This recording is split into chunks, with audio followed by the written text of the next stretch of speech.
Welcome to this session. Today's topic is gender and water. Specifically, today we will discuss about the relationship between gender and water. Objective of this session is to demonstrate the gender inequities in the water sector, analyze water issue as a women's issue, evaluate the different approaches with regard to gender and water issues, and describe water as a livelihood issues. First, let us start with why there is an inequities in the water sector. What is the relationship between the gender and water? You all must be knowing that all over the world, women are seen to share the special relationship with water. And how could they get that special relationship? Specifically, they could be able to understand the socio-cultural and life-sustaining values. Like other parts of the world, India is also, it's not an exception. Specifically, women across caste, class and locations, they have a special relationship with the water issues, and specifically the women from the rural areas and tribal India. You must have seen in some films and other documentaries, specifically in 1980s and 1970s, the women, they used to walk for a mile just to fetch one pot of water.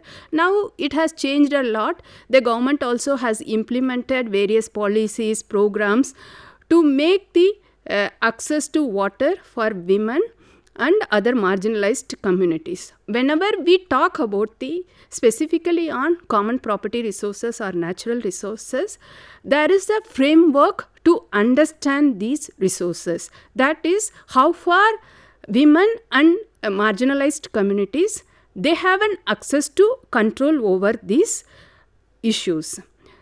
Like when we talk about the specifically water as an issues, irrespective of whether it's a macro level, micro level or meso level, next important issue with regard to access and control, that women rarely participate in decision making levels.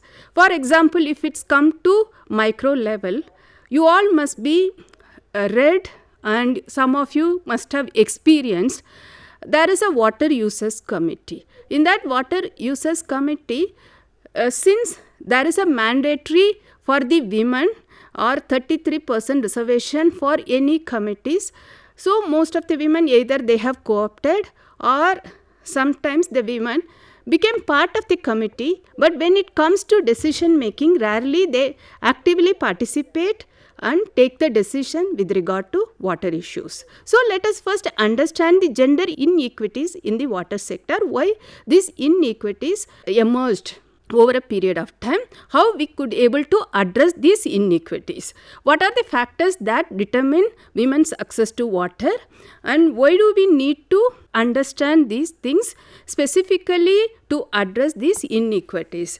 For example, very significant factor that play a significant role with regard to access is that location, caste, class, these are the important factors will come to our mind when we talk about the access to water. Socio-technical and production relations that play a significant role with regard to access to water. And when we talk about the access to water, social stratification that exists across caste, class and gender and ethnic groups or other minorities that manifest in every aspect of social life, and water is not an exception, that we need to understand. Second significant points we need to discuss here is that ownership of land, that how it is associated with technology and access to common property resources. When we talk about the access to water for production, it is mediated through the ownership of land or the technology to pump the water. Specifically here, we discuss about the rural India. When we talk about the rural India, the land ownership largely rests with men. So access to water for women is also mediated through the male members in the society. That is with regard to land owning class. When it comes to landless, specifically landless women, there are two issues when we talk about the landless. One is that for their own consumption, second one is there for livelihood purpose. So here class and gender intersect and mediate to access water. Statistics also, we could able to see that class specifically intersects with the caste when it comes to ownership of the production of resources. Thereby, it perpetuates the inequity across class, caste and gender. Third important point here we need to discuss is that open access to resources. When we talk about the water is it's a open access resources. We were discussing about the ownership of land specifically in the context of rural areas. Now we need to discuss about the access to water in the urban areas. Here in urban areas, access to water, most of the time it became a commodity, and how the market sell this product as a commodity means if someone in urban areas, if they could able to pay and negotiate, and they get the unrestricted access to water resources. If they are not able to pay and access to water resources, it's difficult for them to use those particular resources. Here also, in the urban context also, there is a social inequities do inhibit access to water. So these access control over the water resources, it manifests in a various manner and bring gender inequities. For example, in a domestic sphere, always we expect women to collect water, and they are the responsible for fulfilling the needs of the entire family members. Due to the performance of the gender roles, what happens is that their needs also differs, and these needs we have differentiated. There is a strategic gender needs and practical gender needs. This water comes under the practical gender needs, and it is a basic resource for the sustenance of the human beings. To address these basic needs, the government has also formulated many policies from 1980s onwards and implemented it. Since 1980s, human beings, specifically when we talk about the Indian context, the access to water has been increased among many areas. But still, to get the water for the domestic purposes, specifically for the family, many times the little girls, they have to quit the school to collect the water and assist their mothers in this household task that require a lot of time. As per Water Aid, I quote, it is estimated that over 10 million person years are spent by women and female children carrying water from distant sources every year, I unquote. Then we could able to understand the enormous efforts put by the women to collect the water. Next one is that who collects the water for household purposes. There is a study conducted by the UNICEF almost 15 years ago. Now there is a little progress with regard to this data. Women's role in water collection varies with the age. Women between 15 to 30 years of age, they collect 63.6% of household water. Then women between the age 36 to 50 years, around 16.2% of the water they collect for household purposes. If the women less than 15 years, they collect around 4% of the water for household purposes. Men, only 14% they collect water for the household purposes. Looking at this data, we could able to see that how much efforts the women are putting to collect the water for household purposes. Then when we talk about the access or control over water, drinking water and other domestic water is considered as I have already mentioned, it's part of the welfare measures. By assuming it is the welfare measures, government as well as other agencies, they have implemented various policies, as well as since the women predominantly involved in collecting the large percentage of the water for household purpose, they have an equal access to domestic water. Here the question is not about the access to domestic water, how this access is mediated through various socio-economic and other cultural factors, and why women from certain class, caste and location have a limited access to water for the household purpose. That is the main issue we need to discuss. When it comes to domestic purposes in a private space, both men and women have an equal access to water resources, since the women, they expected to collect water for the domestic purposes. And within the various class and caste too, we see the discrimination among women in using the water also. When it comes to decision making, that's what in the beginning itself, in the introduction itself, I told you. We are in the age of globalization and market economy. In the market economy, most of the common properties are marketized, and when it comes to using the same CPR for commercial purposes like for agricultural use or for producing the commercial crops, then there is a limited access. So to use the water in a limited manner, most of the gram panchayats at the rural level as well as urban level, there is a water user committees.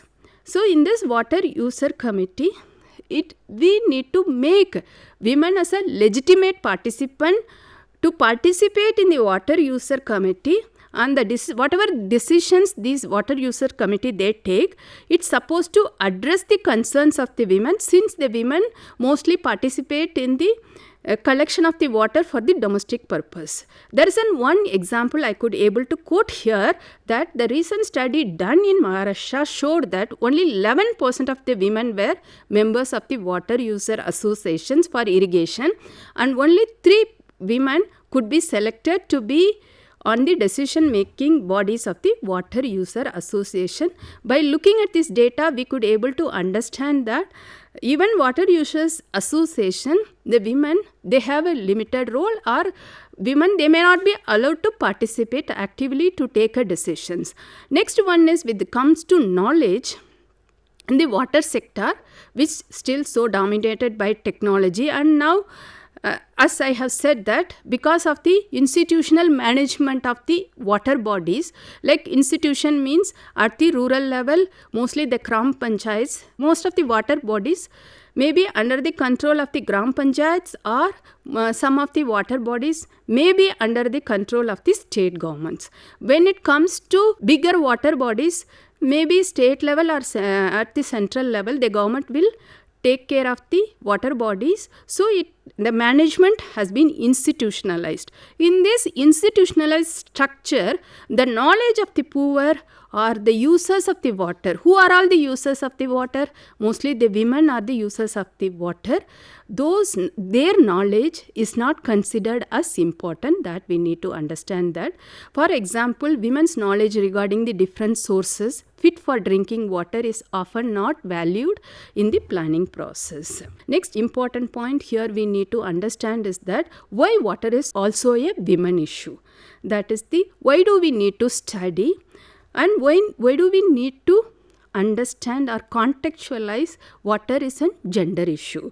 So first point here we need to bring is that women spend considerable amount of time in work and activities around water, both in domestic and productive spheres. That is the first point. Second one is that women's access to and control over water resources is very limited despite the amount of work they do around water.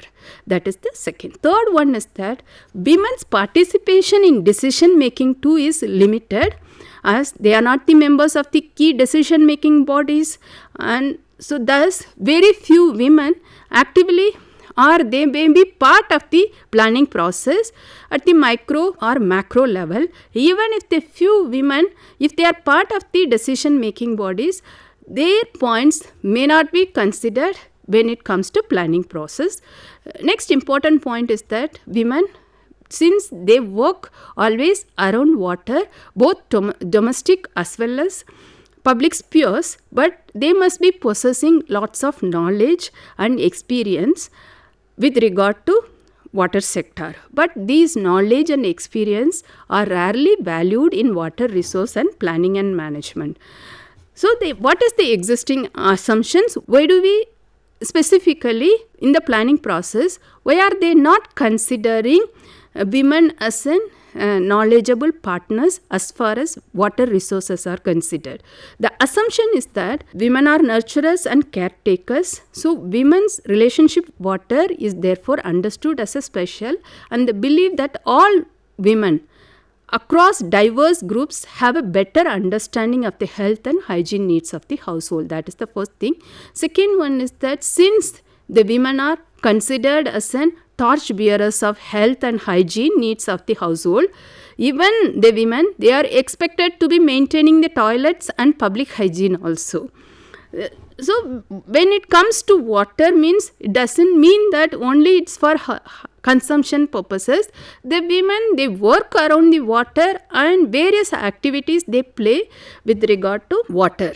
Next one is that whether women's role are static. Basically, the time spent on collection of water for domestic use has actually, if they spend more time on collecting the water for the domestic use, what happens is that it may not be possible for the women to spend on productive activities. So their significant period to do productive activities must be lost due to the time spent on collection of the water. Second, static notion of women's role in survival tasks. Like for example, there is an again and again due to the existing socialization process, as well as we are again and again perpetuating the gender roles that the women, they expected to do certain kinds of care activities that is related to reproductive roles. It's not only like bearing of the children, take care of the entire households, take care of the elders and other members in the society. Since we are perpetuating these gender roles again and again, the women, they are expected to collect the water. That is not only it is survival needs of the women, it is the survival needs of the entire family members. In case of the water, what happened is that since we are again and again perpetuating gender roles, there is a clear spheres, that is, one is domestic spheres, other one is productive spheres. Because of the role differentiations, the women expect to be part of the domestic spheres and all the male members, they are expected to be part of the productive spheres. Then they could be able to go out, they spend considerable time for productive activities. Since the women, they spend lots of their time in domestic sphere, it may not be possible for them to be part of the productive activities. Then women as a contented members of the household. This is the another assumption. There is a vast body of literature that points to intra-household differences in access to resources like land, water, food, healthcare and other decision-making process. This was clearly brought by the study carried out by the Dr. Beena Agarwal and Dr. Naila Kabir. So any scheme or government programs targets the household as an homogeneous unit, and always there is an existing assumption is that women, when we talk about or when we say women, most of the time they are considered as an homogeneous unit with little recognition that there is an intra-household conflicts and differences, as well as when we talk about the women, it is not, they are not the homogeneous category. There is a difference among women also. The women belong to urban areas, their needs may be different. Women belong to rural areas, their needs may be different. So based on the location, caste, class, the needs may be different. Those difference, most of the time in the planning process, they may not be considering these differences, and they consider, first one is that they consider women as an homogeneous category. So whatever the policies planning they make, they make for the women, they consider women as a homogeneous category and they make the policies. Second one is that most of the time in the planning process, we rarely accept the existing intra-household conflicts and differences. That is the important thing we need to understand that. Next significant assumption is that even government, other bodies, they consider women as the beneficiaries rather than partners. And most of the time, if they make any policies, and they viewed women as a beneficiaries, and their participation is rarely considered, often reduced as an labor utilization. For example, we could able to see that even if there is any drought, then the women became part of the drought relief work. And when government or semi-government or any organization, if they want to consult with the communities, they rarely consult with women. Consultation with communities means then they consult only with male members, because the existing assumption is that male are the head of the households and the community leaders. If they discuss with the male members in the society, the assumption is that they could able to address the needs of the entire community. That is totally, it is misconceptualized. So that misconception needs to be studied and it needs to be changed. Another important thing is that water is not only for consumption purposes, it is the important resources for livelihood purposes. One must understand the livelihood. Since early 90s, the concept of livelihood and more specifically sustainable livelihood has entered in the discourse of the rural development. Robert Chamber has been one of the key proponents of this idea. According to Robert Chamber, livelihood is, I quote, comprising the capabilities, assert and activities required for the means of living. A livelihood is sustainable when it can cope with and recover from stresses and shocks and maintain or enhance its capabilities and asserts both now and in the future while not undermining the natural resource base. I unquote. After discussing here, the important point is that we need to reconceptualizing women. It is a question of changing the entire worldview surrounding women, their interests, their perceptions, their ways of negotiating for access. In an earlier section, like in this lecture also, we have seen how women are conceptualized and how this conceptualization shapes the water policy as well. So we need to bring a new understanding about women. Therefore, we can critically look into the water sector, specifically water sector, other common property resources also, to go further and integrate women into the particular sector. That is very important. Another important point is that water has always been acknowledged as an important resource, and that changes and enhances the value of land manifold.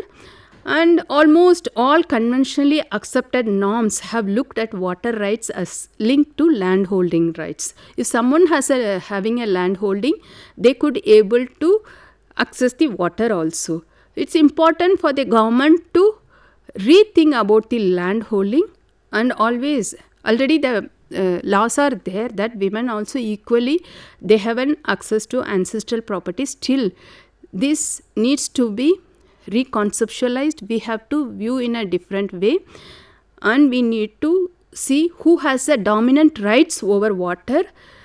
Once we see who has the dominant rights over the water, we have to reconceptualize those aspects, and we need to integrate women, marginalized and other sections of the society. Hope you could able to understand what is the relationship between gender and water. In the next session, we will discuss further about the other common property resources.